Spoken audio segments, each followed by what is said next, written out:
Hello, everybody. It is me, Ebriskatuzi, and today we're here talking about ReZero Starting Life in Another World, Season 2, Episode 4. Okay, so I like it how, like, in this, like, dream sequence, it actually looks like a dream sequence, like, the way that the lighting is done and everything, especially, like, when Subaru is out with his dad on that walk, just, like, looking around and meeting things, and, like, you just see that overshadow, that, like, white, like, filter around the thing, and it makes this look so dreamy. Like, everything is, like, a dreamy because it is a dream of him, like, going through this trial right now, and, like, it's very weird what this trial is because, like, you could tell that he's, like, not there, like, the him that's in the other world isn't there because Subaru is just, like, acting, I guess, like, his original self from, like, the real world, and man, like, the people are saying this last season, like, man, Subaru is just so relatable, like, especially right here at this, so he, like, wakes up in his room and he just, like, automatically isn't his old self, he's, like, his original self from the real world before he got sent to the other world, and he's just like I like how he's just wrestling with his dad, and like it makes sense. I like it how his dad is like at how when his dad is like beating him when they're first wrestling, and then his dad is like, I know, I mean you do this all the time. I know that you're stronger than this, Subaru,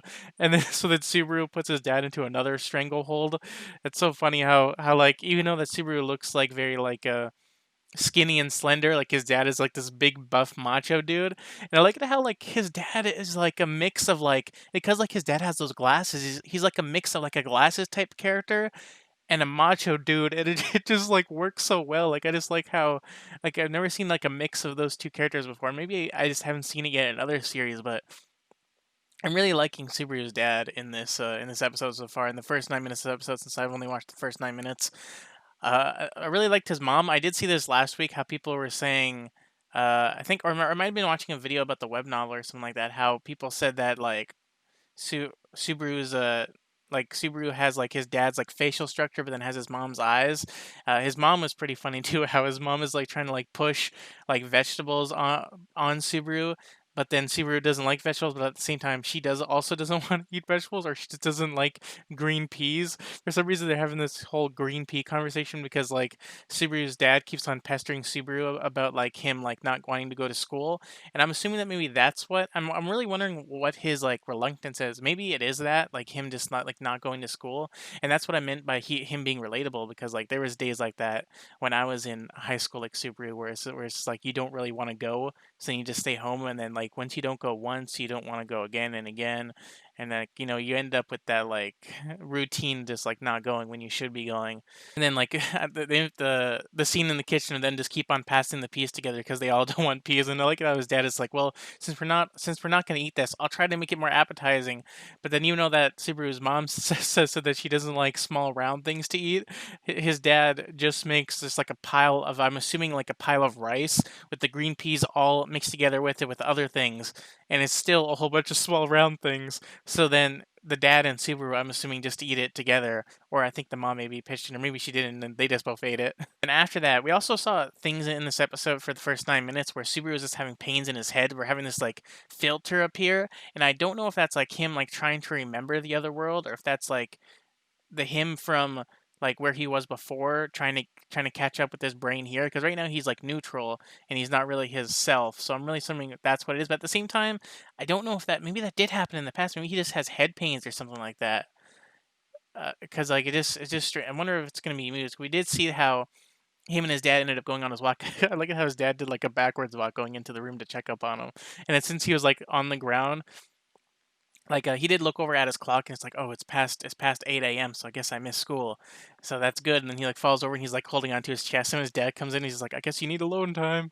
And he's like, "No, that's not what I am," and he tries to fix himself, so they end up going on a walk, just going around meeting people. His dad is, like, worried about people not thinking that he's working, that it's his day off, and then they up at a park, and then, like, I like it how, like, we see this thing where, like, his dad, I'm assuming, like, because it's a dream world, like, it is, like, his memories, but I'm assuming that there's also, like, another, like, filter of, like, the trial, like, infiltrating his memories, because like, his dad keeps on asking him, like, trying to, like, jog his memory for him to not be stuck in this world, I'm assuming, and then his dad's like, "Isn't there a girl you like?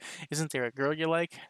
And then then, like, he ends up hearing Emilio's voice, like, call Subaru to him, and then he's like, "Wait," and then, like, he's, like, trying to figure out, like, who she is and stuff like that, and I'm assuming that she's going to appear soon, but each time that this happens, he has his chest pain, which reminds me of, like, the Witch of Envy, like, infiltrating his mind in, like, Return by Death, how he always has, like, pains like this, but now he's having a pain for a different reason. and then his like dad is like worrying about him because he's having this chest pain and stuff like that. And then like Subaru is just like trying to have this like talk with him because he's like trying to talk to his dad about like why isn't his dad like why is his dad beating around the bush about him not going to school. But then his dad's like, well, you caught me, that's what I've been trying to do. And that's why we're having the conversation. They sat beside each other, and then he's just like Subaru's dad is just like, well, you don't really need to go to school anyways. Like you don't. I don't really care about it in society anyways. And then she was like, well, why didn't?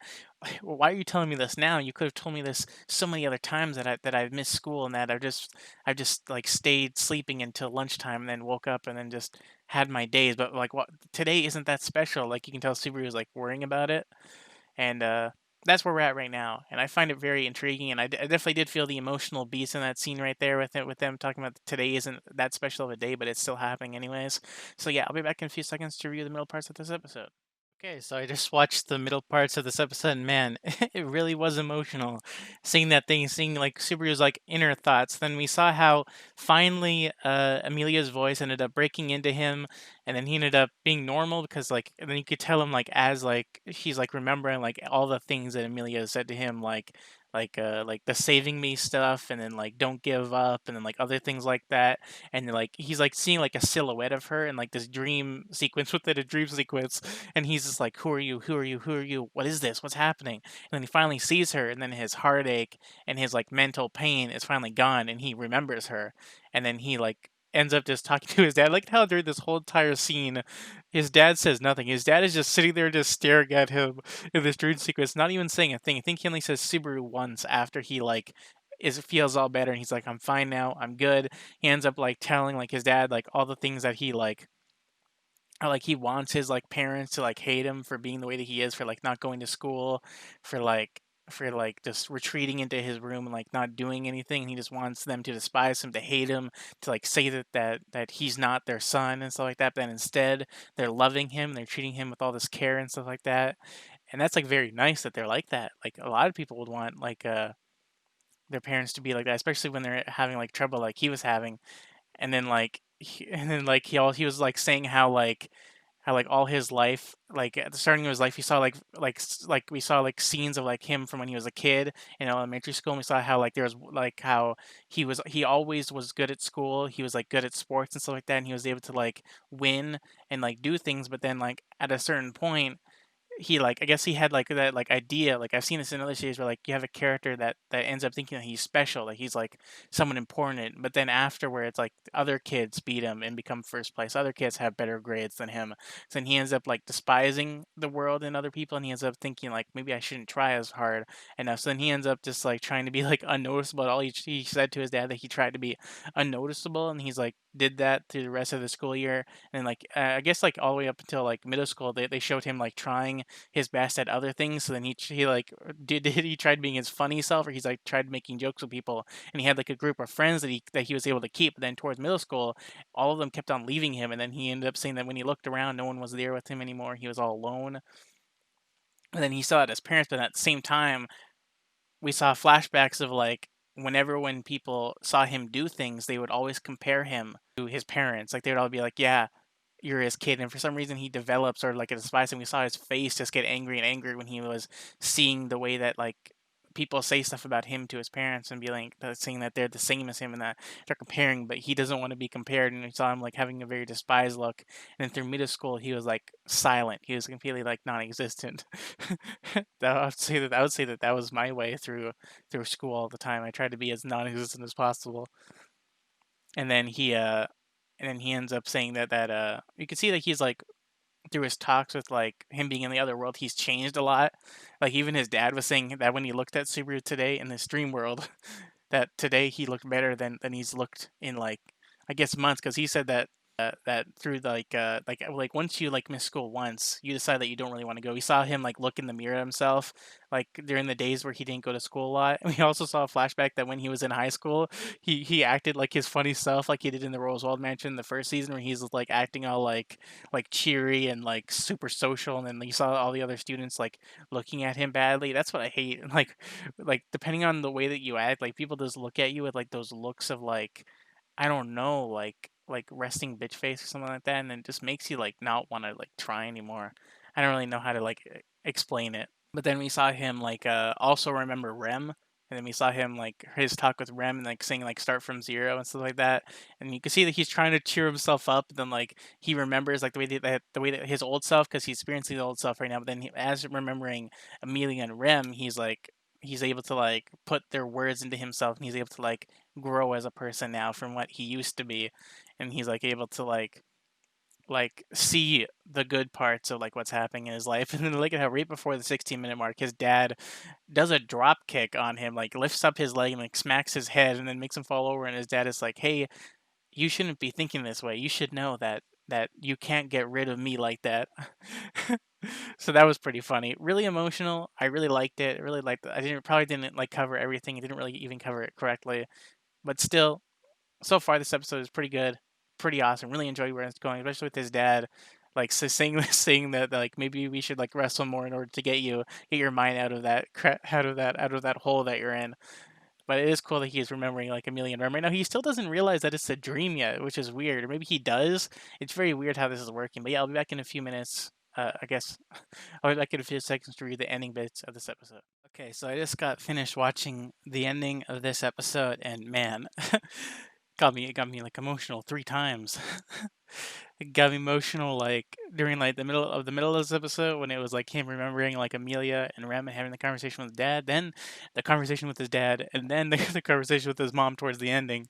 So then right after the middle parts of the episode, we have him like talking like pretty much this whole entire like episode was just like his whole entire life he was like comparing himself to his dad and his mom. But then like in this episode, like we have like these like memories of his mom and dad telling him that he can be himself, and that like he is just a part of like those two together as himself, and that he just needs to strive to just be himself and to just do what he can to just be the best of like the both of them in himself, and to do that. And one thing that from his interactions with his dad, with like he's like they're like talking to each other and they're like trying to like they got what they wanted to get across for each other, and then Subaru like breaks down and then starts crying because like because he's in another world right now and he like can't see him again, and he says the same thing to like his mom at the ending of the episode. I'm just like, dude, man, oh man, like this episode makes me like like if whenever I like the end of the story, like if there's a good ending to this like series like ReZero, I would want him to go back to the real world. Like this episode makes me want him to like have these conversations, like return back to like the real world with like this new mindset that he has in order to like strive to be a better person and stuff like that, and for him to like have these talks that he's having in this world with like his real mom and dad. Like it just makes me feel that way because it just sucks that like he needs to like say it to the dream version. And then like in the middle part of this review, I said that like I said that, oh man, I forgot what I said, but it's like if he was really there, he'd be able to like get this across, and he'd be able to like say things to them. Like I forgot what, because I'm like in this thought, I'm like still very emotional from it, because like he ended up like crying, and he like says sorry, and it says that he can like say this, and his dad hugs him, and then they have like that moment, and then like after that moment, that very beautiful moment of them having together, like him of them just like hugging and stuff like that. It goes to like the next day in this dream world, and then like Subaru like is he like putting on his like school garb and stuff like that, his school uniform, and he's like getting ready to like like because like his past, him overcoming his past was him not being able to like reconcile with his parents and to not go to school. But now he's done with his parents. Now he just needs to go to school. And then we have a moment where he like I like it how he bows to his bedroom. I don't, that's probably like a regular thing to do in Japan, but that just seemed weird. You're saying goodbye to your house. He ends up seeing his mom in the kitchen, and he like says that he's ready to leave, but then his mom says, his like mom tells him like I like how his mom is just like, are you sure that you want to go? Are you sure that you don't want to stay? I guess like that's like her way of like taking care of him and stuff like that. And like she like offers him mayonnaise, and then he's like, I don't like mayonnaise, or like he says that he says that he doesn't want it, and then like she says, well, I know that you don't like it, like me and your father like it. And when they said just mayonnaise, is that like them just eating the mayonnaise by themselves? Because when she offered it, she just offered him the bottle. It's like, that's weird. Are you just gonna chuck down mayonnaise? That's actually pretty funny. So then he ends up he ends up leaving after that because he said he would rather have something else than mayonnaise. And then they end up leaving, and when he leaves and when he's walking to school, his mom is just there following him. He's like, "Dude, this is weird. Well, I'm not a kid anymore. You shouldn't be following me." She's like, "Well, I'm not following you. I'm just going to the convenience store." He's like, "Oh." So then they end up walking and then having a conversation, and then we saw like him having like a relapse because like as they like tried to have like a serious conversation about like because like the Subaru's mom ends up saying how she knows she knows about the conversation that Subaru had with his dad, and that like she could see it from her point of view, and she was saying that to him, and then Subaru is like just like his dad, and then he ends up relapsing a little bit, going back into his like old self, and he like has a memory of like just like them, just like his parents. But then afterwards, she ends up saving the conversation by saying about him just being himself, and that he could be half as good as the dad and half as good as her. And look at how instead of like saying half as good as her, she's saying that the other half is him. It's like she doesn't even like say that she's a part of him, but I guess her part of him is him, because like people said that he acts more like the mom than the dad, and he does act like the dad because the dad had like that very like grandiose presence, and then Subaru has that too, especially with him doing that pose that he does, that that weird ass pose. And then afterwards, like Subaru is like, Subaru and the mom are about to like part ways, and he's going towards the school, and then she's going towards the convenience store. And then as she like walks away, Subaru like talks back to her, and then like tells her that like he can't have this conversation in the real world, and that he's sorry about it, and he's like trying to tell her this, but then like in order to like the mom ends up reconciling with him, and then walking back across the street, and then hugging him, telling him that it's okay, and then like right before, then as he starts walking away, she says take care, because she forgot to say something. And then Super has a memory back to the first episode where like he's like leaving to go to that convenience store, and then like as he's like about to open up the door, he remembers that in the real world she said take care to him right before he left, but he didn't say anything. So then in this world, he's gonna say like take care back. He said will do or something like that, or he said yeah, and then he like did his pose of waving back, and it was like very beautiful moment. I probably couldn't articulate like in this review and me like saying what exactly happened, but like the father moment and the mother moment were just so good, and it was like very emotionally. It got me like very teary eyed in those two moments because it was just so amazing. And then we saw him go to the school. He ends up going right into the classroom, and it's just dead. I guess it's because the him like overcoming himself is over, going over the past. And then he ends up opening up the class door, and then we see the white-haired girl herself, Ekidona, just sitting on like the classroom table, just looking over at him. She gets up and says, "Well, it seems like you've overcome your past. So what will you do now?" And then it ends. We don't get his reaction, so I guess we'll see his reaction next episode. Because after she like said take care, he also got all his memories back, like everything. Like he remembered everything all the way up to that point. And then well, I guess we'll see his reaction next episode. That like what he will do now. Because I guess he's like overcome himself now. He probably won't have moments like that before. Like he'll have new moments like that, but like I guess like he has overcome his past right now. Like he'll probably have relapses here and there, but really enjoyed this episode. Really enjoyed like his interactions with his parents, with everything, and like these moments, these emotional moments, these beats were so good. We also had the ending song finally, like the ending animation and song, and it was pretty good. I thought it was pretty good. I like it how at the very it just showed like people like it showed that like the butterflies was like going into Ekidona's hand, and we also saw a butterfly leave away from Amelia. We saw a very emotional moment in the ending song where Amelia is like breaking down. I thought it was like her happy cry, but no, she's like breaking down crying in this ending song. I also saw a few moments with Beatrice in it where she like has like a butterfly go right past her and not even end up on her hand, but then when she does have one, it's like on her hand, and whether I don't know if it was dead or if it was alive, but then she ended up putting it close to her heart and stuff like that. She also looks over at the camera at one point during it, and at the ending of the ending song, we see like Ekidono just like there, and she like has herself split between black and white. I don't know what that means because I don't know anything, but it was pretty cool that the ending bit with her just there and there. But yeah, those are my thoughts, and those are my I guess my reaction and my thoughts on this episode. I thought it was pretty good. Maybe I didn't articulate things good enough, but yeah, if tell me your thoughts in the comment section below of what you thought of this episode. It was pretty good. And yeah, I can't wait to see what happens next week with Subaru and Ekidono, and to see what happens if like this past thing is gonna happen more, whether or not he wakes up in the ruins with Amelia. And like I would want to see what Amelia's was if like Amelia had something sort of like this, but yeah, I'll see you guys next week in this review. Hope you guys, if you enjoyed this video, then leave a like. If you didn't enjoy this, leave whatsoever, then leave a dislike. Yeah, I'll see you guys next week. Hope you have a nice rest of your day, and bye. See you later.